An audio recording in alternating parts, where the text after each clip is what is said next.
मानस शांत हों जिनके गुणों के गान में, वे वर्धमान महान जिन विचरे हमारे ध्यान में।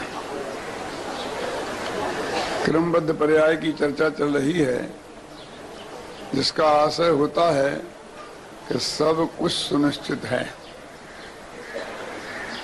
आज तक जो कुछ भी हो चुका है वो तो सुनिश्चित है ही, और भविष्य में जो होने वाला है वो भी सुनिश्चित ही है।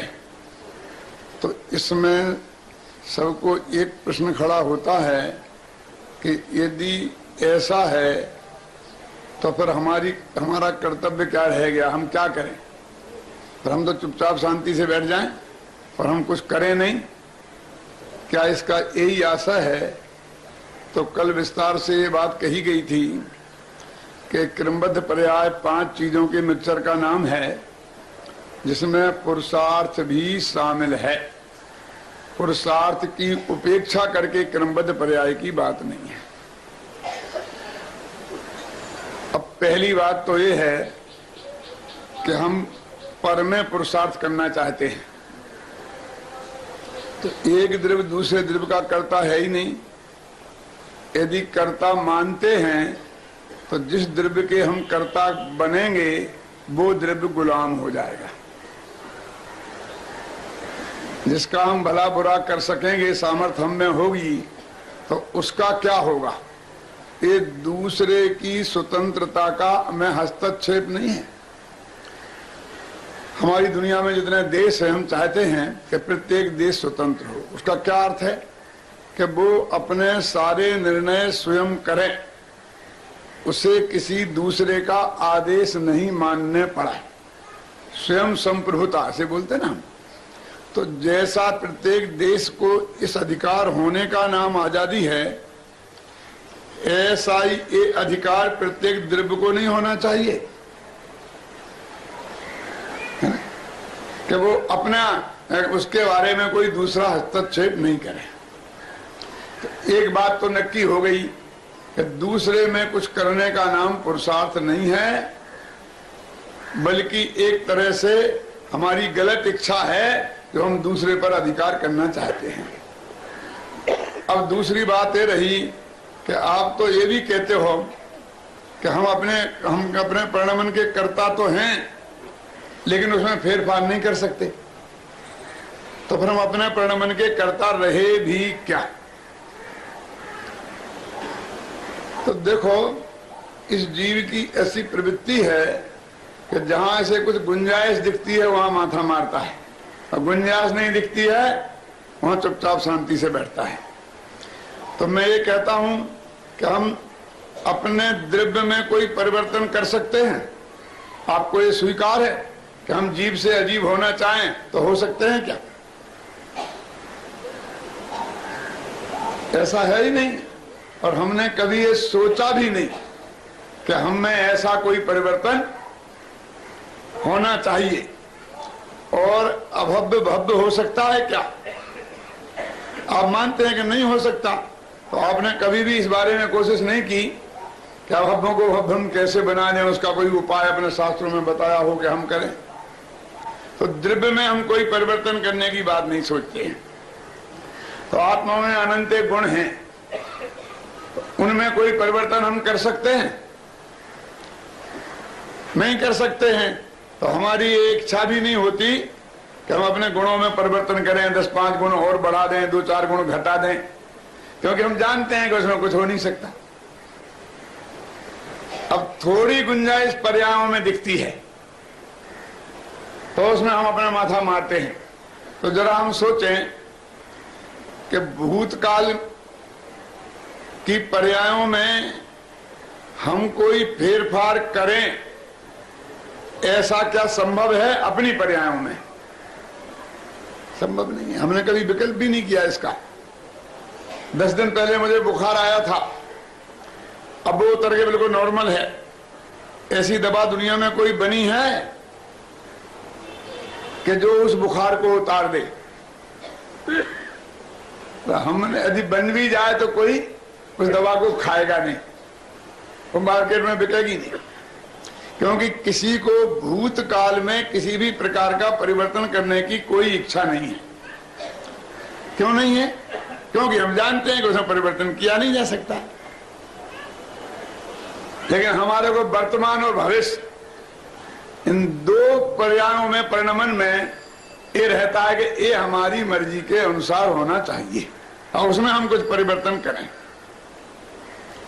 तो हमें विचार करें कि वर्तमान का काल कितना है। एक समय पहले तो भूतकाल में चला गया और एक समय बाद का भविष्य काल में जाएगा, तो एक समय रह गया वर्तमान का। असली वर्तमान जो है निश्चय वर्तमान है। वैसे अलग पूरे दिन को भी वर्तमान कह देते हैं, पूरे महीने को भी वर्तमान कह देते हैं, पूरे बरस को भी वर्तमान कह देते हैं, पूरी शताब्दी को भी वर्तमान कह देते हैं और 10 कोड़ा कोड़ी सागर को भी वर्तमान कह देते हैं। बोलते हैं ना वर्तमान 24ही। आदिनाथ से लेके महावीर तक ये कौन है? वर्तमान 24ही। महापद्म होंगे भविष्य की 24ही, उसके जो पहले हुए थे वो भूतकाल की 24ही। तो ये 10 कोड़ा कोड़ी सागर के पीरियड को हमने वर्तमान कह दिया। लेकिन ये सब वर्तमान असली नहीं है। बहुत सा हिस्सा हमने भूतकाल में से काट लिया और बहुत सा हिस्सा भविष्य में से काट के इतना लंबा वर्तमान बना दिया है।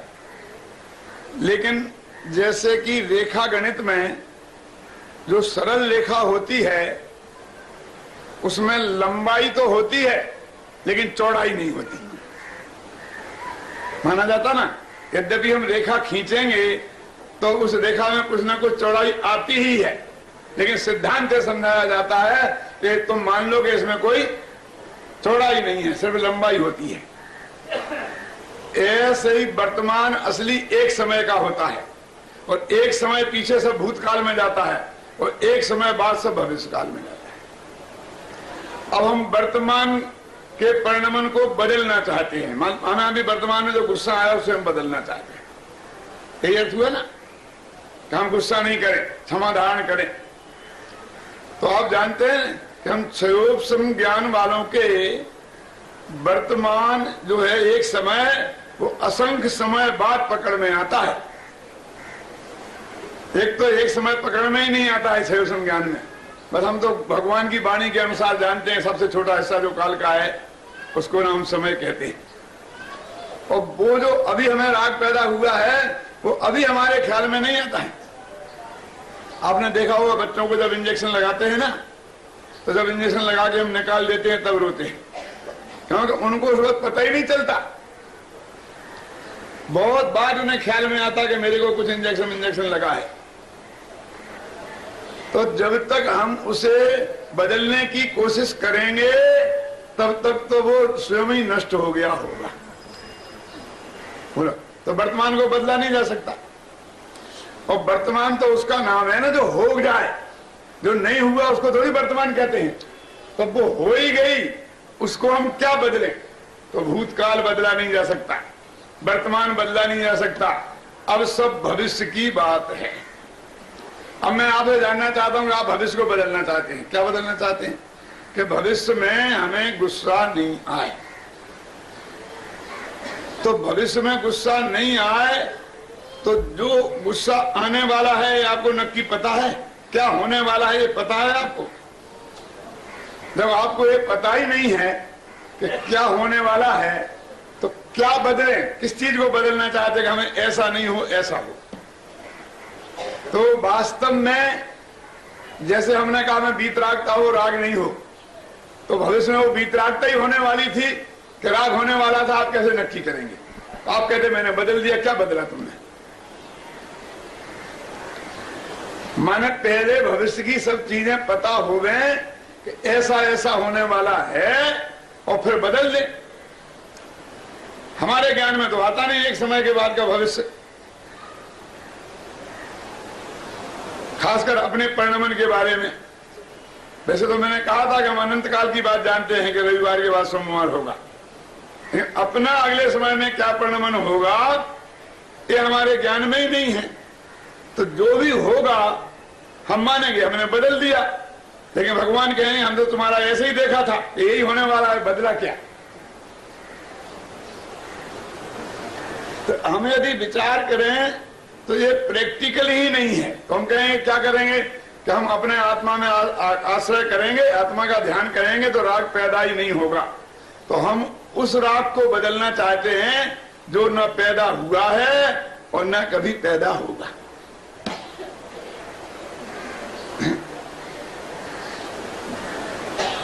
बदलने का हम सोचे ना, बदलना क्या है? हमको यही है ना, हम रागी हैं तो वीतरागी हो जाएं, हम अल्पज्ञ से सर्वज्ञ हो जाएं, हम मिथ्या दृष्टि से सम्यक दृष्टि हो जाएं। और क्या बदलना चाहते हैं? तो हमें कहते हैं कि तुम्हारे हाथ में बदलना नहीं है, इससे तुम्हें बहुत तकलीफ होती है, पराधीनता लगती है। तो हम कहते आपके हाथ में सौंप दिया, लेकिन वो प्रैक्टिकल संभव कैसे होगा? इसी संदर्भ में ये अकाल मौत की बहुत चर्चा होती है जैन समाज में कि साहब जैन समाज में अकाल मौत होती है तो वो आपका समय पे हमने बदल दिया ना, वो मरने वाला था वो नहीं मरा, और नहीं मरने वाला था मर गया ट्रक के नीचे आकर के। और तत्वार सूत्र का दूसरे अध्याय का अंतिम सूत्र इस संदर्भ में पेश किया जाता है। वो सूत्र क्या है वो मैं आपको पढ़ के सुनाता हूं, जिसमें लोग कहते हैं कि उसमें अकाल मृत्यु की चर्चा है। औपाधिक चरमोत्तम देहा असंख्य वर्षायुषा अनप वर्तायुषा। क्या है इसका अर्थ? कि औपाधिक जन्म वाले माने देव और नारकी, उनके उत्पाद जन्म होते, औपाधिक जन्म होता है देव और नारकियों के, और असंख्यात वर्ष की जिनकी आयु है उनका, और जो चरम शरीरी हैं उनका, और जो उत्तम सैनन वाले हैं उनकी अकाल मृत्यु नहीं होती। इस सूत्र का ऐसा अर्थ किया जाता है। ऐसा है नहीं। जो लोग एक कहते हैं कि अकाल मौत होती है, वो इस सूत्र का ऐसा अर्थ करते हैं। तो वास्तविक अर्थ क्या है कि लिखा है अनप वर्त आयुषा, कि उनकी आयु का अपकर्षण नहीं होता। ये तो करुणा योग की एक चर्चा है कि किनकी आयु का अपकर्षण होता है और किनकी आयु का अपकर्षण नहीं होता है। इसमें जीव के अकाल में मरने की बात कहां है?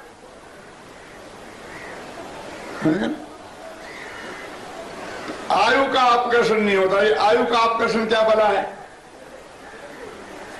देखो, एक जीव के एक समय में अधिक से अधिक 2 आयुओं की सत्ता हो सकती है। जैसे कि अभी अपन मनुष्य हैं तो मनुष्य आयु अपने पास है, वो उसे अपन भोग रहे हैं, और हमने देवायु बांध ली है, त्रिभाग आ गया है, देवायु बांध ली है, तो 2 आयु कर्मों की सत्ता अंदर हमारे आत्मा में है। तो एक को बोलते हैं भुज्यमान आयु और एक को बोलते हैं बद्धमान आयु। भुज्यमान आयु माने जिस आयु को हम भोग रहे हैं, और बद्धमान आयु माने जो अभी बंध तो गई है लेकिन उसका भोगना चालू नहीं हुआ। 2 आयु हुई। तो ये क्या कहते हैं कि जब जो आयु को भोगना शुरू नहीं हुआ वो देवायु, नरक आयु अभी जो हमने बांधी हो, उस आयु में परिवर्तन तो सबका होता है, अपकर्षण उत्कर्षण सबके होता है, हमारा भी होता है, कर्म का, आयु कर्म का। लेकिन भुज्यमान आयु का जो आयु हमने भोगना शुरू कर दी, तो देवगति वालों की आयु भोगना शुरू कर दी तो फिर कम ज्यादा नहीं होती, नरक आयु में भोगना शुरू कर दी तो फिर कम ज्यादा नहीं होती, लेकिन मनुष्य आयु में भोगने के बाद भी कम ज्यादा हो सकती है। तो इतना साथ है इसका। जैसे हम बाजार से कोई माल लाते हैं पैकेट बंद, तो वो कहता मेरी गारंटी है, कभी भी तुम्हें वापस करना हो कर जाना, पूरे पैसे ले जाना, लेकिन पैकेट बंद ही होना चाहिए, खुला माल वापस नहीं होगा, है ना। और दूसरा कहता है कि तुम जाना एक चावल ले जाओ और पका के खाना, और नहीं बढ़िया निकले तो तुम हांडी ले आना, मैं वो भी वापस कर लूंगा। फर्क आ ना समझ? तो एक मतलब है कि तुम उसे भोगने लगोगे तब भी वापस हो जाएगा, खोल लोगे, और ये कहता है खोलने के बाद वापस नहीं हो। इतनी सी बात है कि आयु में एक दफा खुल गई पैकिंग तो उसके बाद परिवर्तन नहीं होगा, और बाकी के जीवों में उसमें भी परिवर्तन होता है आयु कर्म में। तो ये आयु कर्म के उत्कर्षण और अपकर्षण की चर्चा है। तो कैसे राजा सैनिक ने कहते हैं 33,000 सागर की आयु बांधी थी, 33 सागर की आयु बांधी थी ना, जो 7 में नरक की अपन बोलते हैं, ऐसी नहीं बनती है कि 7 में नरक की, 6 में नरक की, वो 33 सागर 7वें नरक में होती है, इसलिए हम 7वां नरक बोलते हैं। और बाद में सम्मादर्शन हो गया, 6 सम्मादर्शन हो गया, तो आयु घट करके 84,000 वर्ष की रह गई। चल रहे ना, इसको बोलते हैं आयु का अपकर्षण। लेकिन वो नरक की आयु अभी खुली नहीं थी पैकिंग, यही थे वो ज्यादा सैनिक की पर्याय में, तो वो कम हो गई, और एक दफा भोगना शुरू कर देते तो फिर कम नहीं होती। लेकिन हमारे मनुष्य पर्याय में वो भी होता है।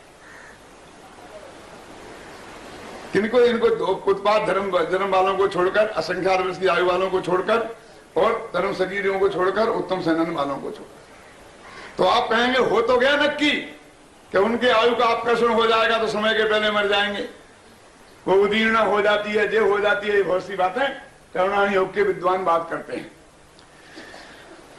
लेकिन अब मैं इस बात को आपके लिए बताता हूं कि एक कैदी को 20 वर्ष की सजा हुई, उसने अपने वकील साहब से पूछा कि वकील साहब मुझे कितने दिन जेल में रहना पड़ेगा, तो कहा 20 साल। जेलर से पूछा तो कहा कितने दिन जेल में रहना पड़ेगा, तो कहा 20 साल। मजिस्ट्रेट से पूछा कि कितने दिन जेल में रहना पड़ेगा, तो वो कहता 20 साल। लेकिन केवली भगवान से जाके पूछें तो वे कहेंगे 10 साल। क्यों? तो कौन सच्चा और कौन झूठा, इसमें क्या बात करते हो? केवली भगवान के सामने कोई खड़ा होगा तो वो थोड़ी सच्चा हो सकता है। ये तो हम यही मानेंगे केवली भगवान सच्चे हैं। क्यों? क्योंकि 10 साल बाद, बहुत प्रयत्न करने के बाद बुढ़ापे में राजा को संतान होगी, तो उस खुशी में वो सब कैदियों को छोड़ देगा। अब ये बात मजिस्ट्रेट को तो मालूम नहीं है, ये बात वकील को, वो तो जो मजिस्ट्रेट ने ऑर्डर दिया उसके हिसाब से बता रहा है। लेकिन केवली भगवान को यह भी मालूम है कि इस आयु का अपकर्षण हो जाएगा, ये जेल की सजा घट जाएगी। इसलिए असली कौन हुई बोलो? 10 साल के में हुई कि 20 साल? वास्तव में तो 10 साल ही है। लेकिन इनने क्या किया? ऐसे ही हम एक अवध ज्ञानी से पूछें कि हम इस मनुष्य पर्याय में कितने काल तक जिंदा रहेंगे, तो वो हमारे आयु कर्म को देखेगा, क्योंकि वो देख सकता है आयु कर्म को, और उसका कितनी हमारी स्थिति बनी है जान लेगा। तो वो अभी स्थिति बनी है उतनी बताएगा। लेकिन केवल ज्ञानी से पूछें तो भविष्य में इस स्थिति का कब अपकर्षण हो जाएगा उसे ये भी मालूम है, तो असली बताएगा। तो नक्की क्या है कि नक्की तो वो जो केवल ज्ञानी के ज्ञान में झलकी वो असली है। ये तो बीच में क्या क्या प्रक्रिया होगी ये उसकी बात है। तो कर्म में कैसे कैसे परिवर्तन होंगे वो सिर्फ उसकी बात बताई गई है। यहां वो समय के पहले कोई मर जाएगा ये बात रंच मात्र भी नहीं है। जो क्योंकि अकाल मृत्यु मानेंगे तो अकाल जन्म मानना पड़ेगा। क्योंकि जब यहां मर जाएगा पहले ही, मतलब 80 वर्ष में मरने वाले थे वो 40 वर्ष में मर गए, तो हमें जहां पैदा होना है वह सीट खाली होनी चाहिए ना। जैसे हमको मर करके सौधर्मिंद होना है तो सौधर्मिंद की सीट खाली होनी चाहिए ना। वो तो 80 वर्ष के जब होंगे तब खाली होने वाली है, तो हम 40 वर्ष में कहां लटके रहेंगे। फिर मानव रहे अकाल में जन्म, तो जब देवों के अकाल मृत्यु नहीं होती, नारकियों के अकाल मृत्यु नहीं होती, तो इसका अर्थ हो गया कि नारकी और नरक और देव में जाने वालों की ये मनुष्य भी नहीं आकार में नहीं मर सकते। ऐसा हुआ ना? सवाल एक इतना ही थोड़ी, वो सारी व्यवस्था गड़बड़ा जाएगी ना।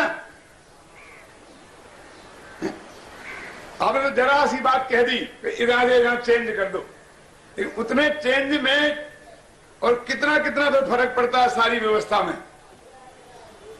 क्यों? कैसा प्रधानमंत्री बन गया और उसने जो प्रधानमंत्री के लिए कर्म बांधा और बीच में वो उत्कर्षण करके वो 5 की जगह 10 साल रह जाए, तो जो दूसरे ने बांध लिया उस समय से उदय में आने का, उसका क्या होगा? मतलब वो कोई अकेले एक से संबंधित बात नहीं है, उससे पूरी कड़ियां जुड़ी हुई हैं, वो सारी व्यवस्था फेल हो जाएगी। क्यों?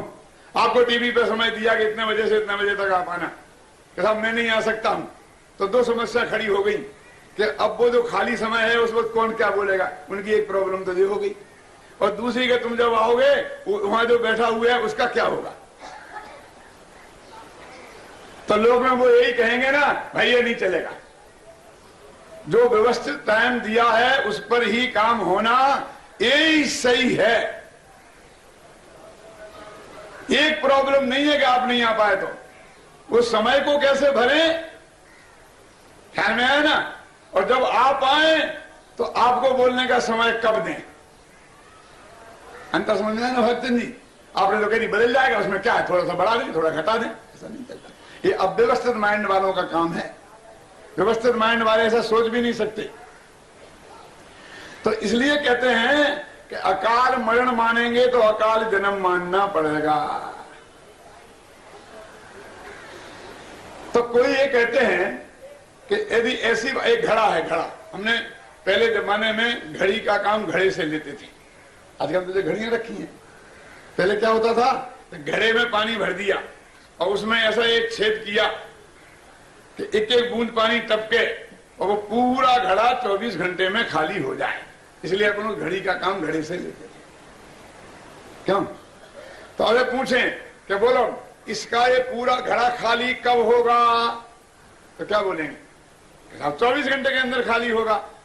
केवली भगवान से पूछो तो लेकिन 10 घंटे में खाली हो जाएगा। कैसे हो सकता है कि 10 घंटे बाद एक लड़का यहाँ गेंद खेल रहा होगा और उसकी गेंद आके इसमें लगेगी, घड़ा फूट जाएगा और सारा पानी एक साथ डल जाएगा। तो आप कहते होगी ना अकाल मौत, घड़ा अकाल में खाली हो गया ना। अकाल का अर्थ लोग कहते हैं समय से पहले, समय से पहले कुछ नहीं होता भाई साहब।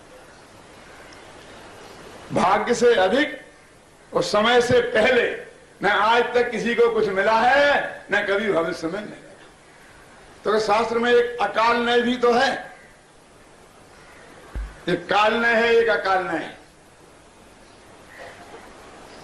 कुछ काम काल से होते हैं, कुछ काम अकाल पर होते हैं। और बहुत से लोग ये कहते हैं कि ऐसा मान लो ना कि केवली के ज्ञान के अनुसार वो 10 साल में छूटेगा जेल से और मजिस्ट्रेट के ज्ञान के अनुसार 20 साल में छूटेगा। अपन अनेकांत मान लो, झगड़ा खत्म, तो अकाल भी हो गया और काल भी हो गया। क्यों? बहुत से लोग ऐसा समझौता वाली बात करते हैं। भाई वस्तु स्वरूप को समझौते की जरूरत नहीं है, समझ की जरूरत है। ये समझने की चीज है, इसमें समझौता करने की चीज नहीं है। अग्नि गर्म है कि ठंडी, हमारा इस बात पर आपसे झगड़ा हो जाए, ऐसा मान लो ना, आधी ठंडी आधी गर्म, समझौता हो जाएगा। अग्नि कहती है हमने तुम्हारी अदालत में अपने को पेश कब किया कि तुम डिसीजन लो कि हम गर्म हैं या ठंडे। यदि तुम्हें जानना है तो छू के देख लो। तुम्हें जानना हो, जानने की आजादी तो है, लेकिन हमारे में तुमने समाज में समझौता हो जाए, इसके लिए मैं आधे समय ठंडी हो जाऊं आधे समय गर्म रहूं, ये मेरे में कभी 3 लोग और 3 काल में होगा नहीं। वस्तु स्वरूप कोई चेंज नहीं होता। वस्तु स्वरूप समझने की चीज है, समझौते की चीज नहीं है। तो अकाल का मतलब क्या? तो देखो अभी कल बताते ना 5 कारण, कोई भी कार्य होता है उसमें 5 कारण होते हैं। कौन? स्वभाव, काललब्धि, होनहार, निमित्त और पुरुषार्थ, 5 कारण होते हैं। तो ये कार्य तो हमेशा 5 कारणों के से ही होता है। 5 नहीं, 5 का मिलकर एक ही कारण है। वो 5 फैक्टर हैं इनर उसमें, लेकिन वो एक ही है। लेकिन कथन 5 में से एक का होता है, एक का नाम पड़ता है। अब ये क्या चक्कर है जिससे भ्रम खड़ा होता है? 5 भाई हैं और उन्होंने एक दुकान खोली, दुकान का नाम क्या रखें? 5 भाइयों का नाम रख देना, क्यों? फूलचंद, राजमल, भागचंद, कमल कुमार। दुकान का नाम इतना अच्छा लगेगा? अच्छा लगेगा क्या? ये तो लोग मजाक करेंगे। तो क्या तो लगा दो कि भाई फूलचंद एंड ब्रदर्स, क्यों? हो जाएगा काम। और अकेला इतना ही रख दो, 2 आदमी का नाम रख देते हैं और बाकी हिस्सेदार बने रहते कि नहीं बने रहते? ऐसे ही काम 5 से होगा। हिस्सेदारी 5 की बराबरी की है, 20-20%, लेकिन नाम एक का हो। और ज्यादा मामला नहीं निपटा तो महावीर कंपनी नाम रख दो, गांधी हाल नाम रख दो, तो अभी गांधी जी मालिक नहीं हो जाएंगे उसके? मालिक तो भाई 5 भाई रहेंगे 20-20% के। ऐसे नाम किसी का होता है, लेकिन काम तो वस्तु स्वरूप के अनुसार होता है। तो नाम कैसे होता है? देखिए ऐसे होता है कि जैसे हमें एक आदमी ट्रक के नीचे आगे मर गया, तो हम क्या कहेंगे कि भाई साहब अकाल मौत हो गई। अकाल मौत माने क्या? हाँ, अकाल मौत माने क्या कि निमित्त की प्रधानता से कथन किया, काल लब्धि की प्रधानता से कथन नहीं किया। क्योंकि निमित्त दिखाई दिया सामने।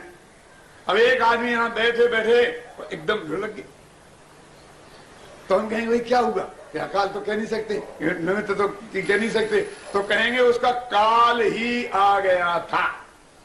इसका नाम हो गया काल लब्धि, माने काल। और बाकी 4 का कथन किया जाए तो उनका नाम है अकाल। जैसे आत्मा का नाम है जीव और बाकी 5 रूपों का नाम है अजीब, तो जहां काल की दृष्टि से कथन किया जाए उसका नाम है काल मौत, और जहां काल को छोड़कर निमित्त की अपेक्षा कथन किया जाए उसको बोलते हैं अकाल मौत। अकाल शब्द का प्रयोग माने क्या? काल से भिन्न कारण। कमें कहते काल एव ही कारणम, कोई दिखता ही नहीं है, न ट्रक के नीचे आया, नहीं कोई हुआ, न कुछ हुआ, ऐसे शांति से बैठे थे। भैया उनकी तो मौत आई गई थी, लेकिन मैं आपसे पूछता हूँ ट्रक के नीचे जो मरा है उसकी मौत नहीं आई क्या? उसकी भी मौत आई थी, उसकी काल लब्धि आई, उसका आयु कर्म का काल आया। केवल भगवान सब बता देते कि ये आदमी ऐसे मरेगा, इसमें ये निमित्त होगा। तो कथन होता है एक से, काम होता है 5 से। तो जब काल की मुख्यता नहीं होती है, अन्य कारण की मुख्यता होती है निमित्त आदि की, तो उसको अकाल मौत कह दिया जाता है। वास्तव में समय के पहले कुछ भी नहीं होता है। गंभीरता से हम विचार करेंगे तो इसी निर्णय पर पहुंचेंगे और व्यवस्थितता भी इसी में ही ठीक बनेगी।